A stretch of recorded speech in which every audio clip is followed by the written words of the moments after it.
Hi guys, guess what? It's late spring, and man, are we so excited for the next October till April. What's that? 7 months of garden excitement and much more. So this is a cherry blossom that you see here. The first cherry blossom was opened last week, which is when late spring begins here, around September 22nd. And the temperatures have risen, even though we've had a few cold days and nights over the last week. The next 5 days are going to be summer like days, like in the mid to high 20s Celsius. So let's have a look around today and see what else is coming to life in late spring. This cherry will be full of flowers over the next week or two. All the buds are opening. I just showed you the first ones. So buds, buds, buds, buds everywhere. And this is another cherry tree, a Bing cherry, very famous in America. And it's a younger cherry than the first one I showed you. And this one is actually a few days ahead of the other one. It's actually got quite a few blooms. So there you go. Very nice, very pretty. So this is one of the advantages of being in a temperate climate. You got the best of both worlds, not just tropical, but you've got the cool temperate fruits as well, like this apple tree. So this is a Jonathan that's coming to say hello and wakey wakey. It's all waking up there. You can see all the green started shooting out last week, and now it's got its first flowers. So once the apples are awake, we're in high gear, no longer just putting along, but at least in fourth gear, and fifth gear will be in November, when everything is just blasting. And right next to the apples we have the kiwi. Kiwi's waking up too. How's that? Yeah, these are all cold weather fruits I'm showing you today. Okay, kiwi, apple, cherry, things that can be grown anywhere in the world, except in the tropics. You can't grow kiwi, apples and cherries in Darwin or in Kuala Lumpur or Bangkok. So like I said, the best of both worlds is a warm temperate climate that is between Tasmania and the Queensland New South Wales border.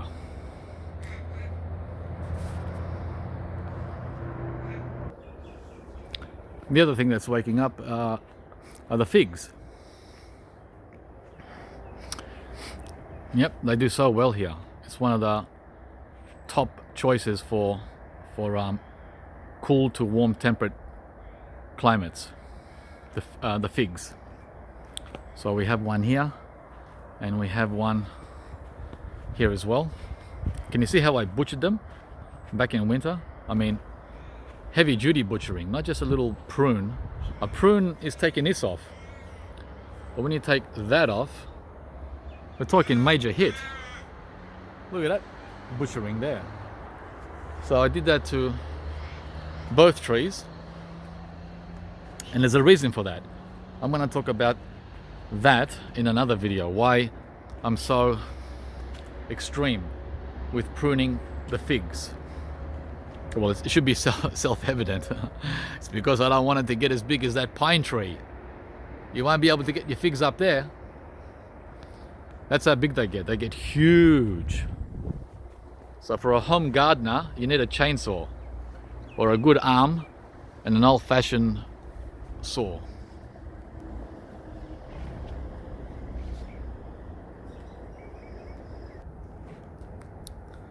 Can you see what I see? Already we have fruit growing on the stone fruit. Yep, this is an apricot, and it finished flowering ages ago. It was flowering like 2-3 weeks ago, almost a month ago, and now it's completely covered in fruit for December. These come in December, the first couple of weeks of summer. So there you go. Yeah, I promise not to show any tropical or subtropical fruits today as a change. The other side of growing in a temperate climate, and that's cold weather fruit, such as stone fruit. Okay, so you get the idea. This is only a dwarf, planted 3 years ago, and already it's 2.5 meters tall and 1.5 meters wide, and that's how I want it. No bigger, because I got a big tree there coming and a big tree there already established, the mulberry. So dwarfs are perfect for tight spots, and I got a few of them here in the front. So might as well just walk and show you guys what else is happening here. These are the mulberries, which we're going to do a special video on in about a month when these are ready.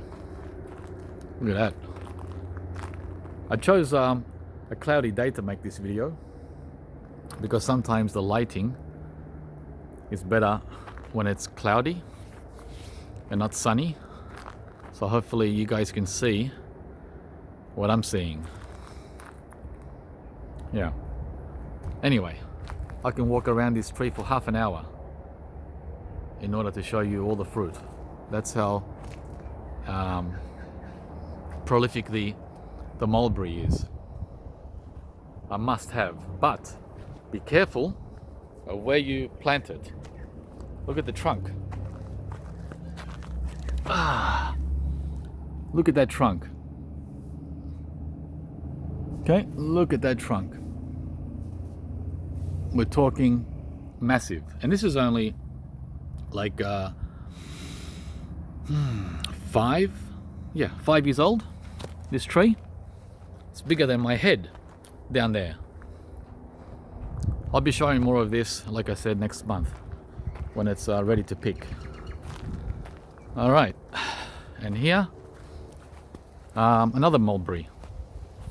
Yep, this is the standard mulberry. The one I showed you before was the chatut, the long mulberries. These are the shorter ones, and this is also loaded. I'm gonna have to put a net on this one because last year the birds, when they found out that this was a fruit tree, they were here every morning at 6 a.m. and eating all the fruit before I woke up. I'm not an early bird. I'm a late bird.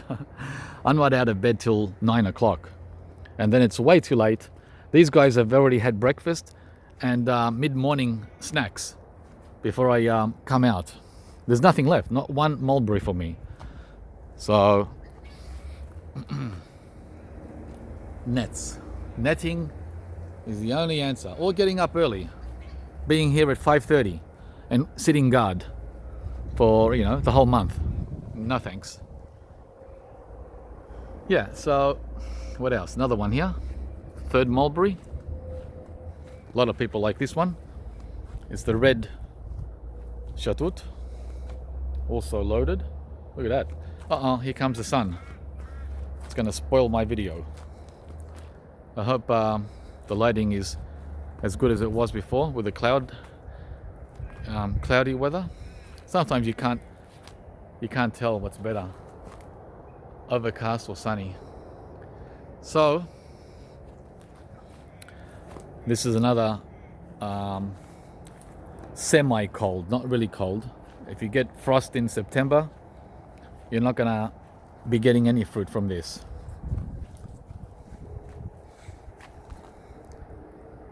So what else have we got? We got these nectarines, which have already come, and it's loaded. It drops most of them though. I don't know why it does that. It gets like 1,000 little fruit, even when it was a newly planted tree. Very, very prolific, extremely prolific. And then it drops almost 3/4 of them before they get big. And that's the early nectarine, which are ready in November, late November. Yeah, late November. Look at it. What a crop. And it's only a dwarf tree, little stick. And then we have the donut peach, and look at the leaf curl. I feel so ashamed that I was slack. Look at the leaf curl. I hope I get fruit. Well, I have got fruit, but I hope it stays on. They're the donut peaches there. If you don't spray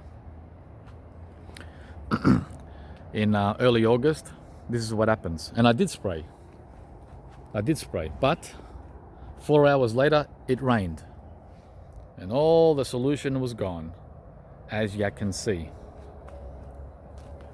There's a lot of fruit here, still very small to see, but there's a lot more leaf curl, which is one of the main problems with peaches and nectarines.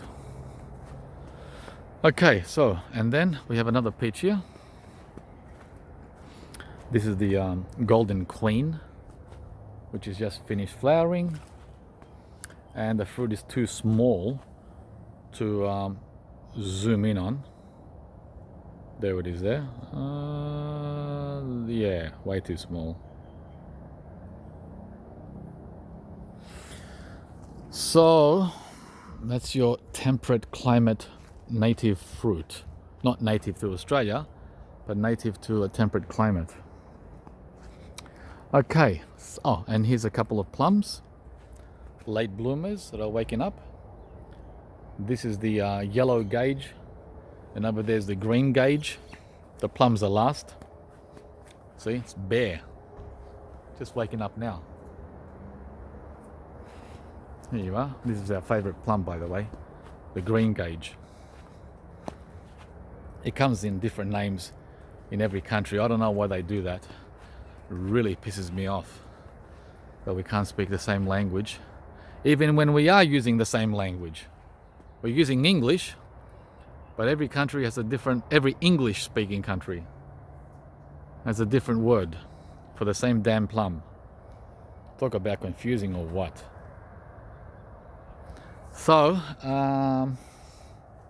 what else do I have to show you guys that's coming to life now in late spring? These are all tropicals. You've already seen all those. This is another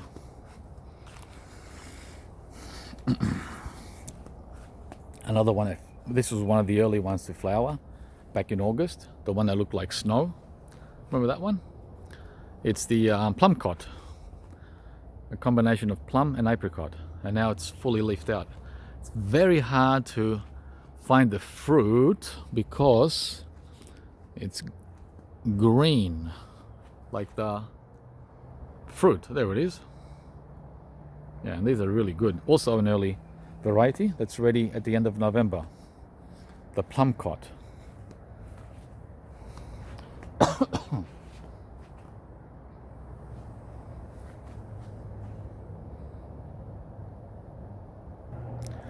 And we're gonna wrap it up here with these pomegranates. Look at the beautiful color of these leaves on this small pomegranate tree. What a contrast to everything else I showed you. Isn't nature like psychedelic? Look at that. Looks like it's man-made. Looks like fall, doesn't it? Like autumn. But no, it's spring. The spring colors of pomegranate. And here's another one, different variety, different colors. This is more the traditional color of pomegranate foliage. There you go.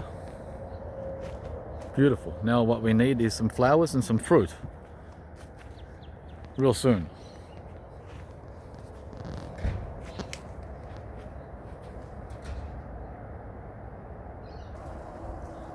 I almost forgot the persimmon. Holy moly. Hello, persimmon. Coming to life. Very late starter. Very late starter. This is more of a warm temperate tree.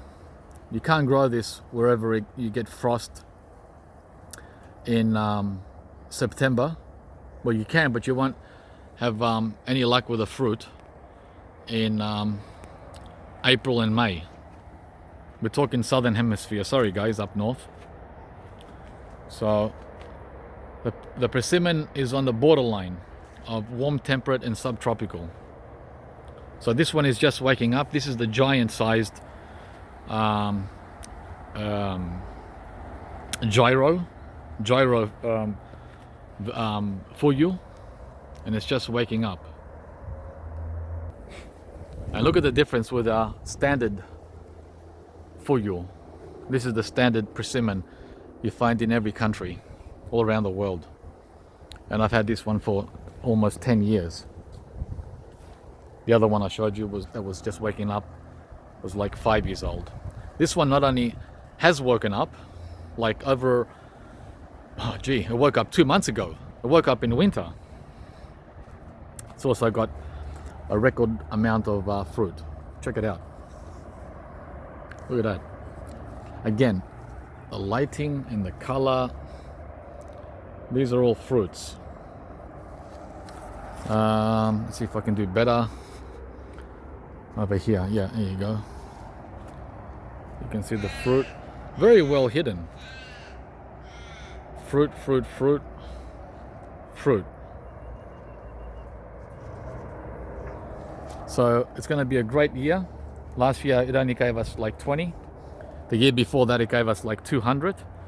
And it looks like it's going to be another 200 plus year on this fuyu persimmon. And I saw one other thing, which I almost forgot. This video is dragged out now. Sorry about that, guys. The pear is waking up too. Not my favorite fruit at all. Not a big fan of pears, but the wifey likes it. She likes pears for juicing. So these are the early buds that are coming on the pear. I was going to rip this out because it's taken up the room for 2 trees. I could fit 2 trees here where this pear is. Look at all this room. And every year it's hell pruning this, and it's double hell putting a net over it to safeguard the pears from parrots. We've got wild parrots here. And I got to put a net on this persimmon. A lot of work in summer. And we're going to finish it with this one. I don't know how I forgot this. Just woke up, sorry. This is just waking up too. It's from Perry's nursery in South Australia. The best place for tropical fruit trees, by the way, if you live in Adelaide. And it's no longer rare. More people are finding out about this tree thanks to the Chinese community. This is a favorite in China. It's called jujube. Jujube. We call it jujube. They don't call it that. They call it date. The Chinese word for a date. And that's what it is. It's a Chinese date. So more from this tree in the months to come. It's a beautiful tree and fruit. Okay guys, thanks for watching. I hope you liked it. Put a like if you did, and subscribe if you haven't subscribed already, and we'll see you from the next video. Thanks.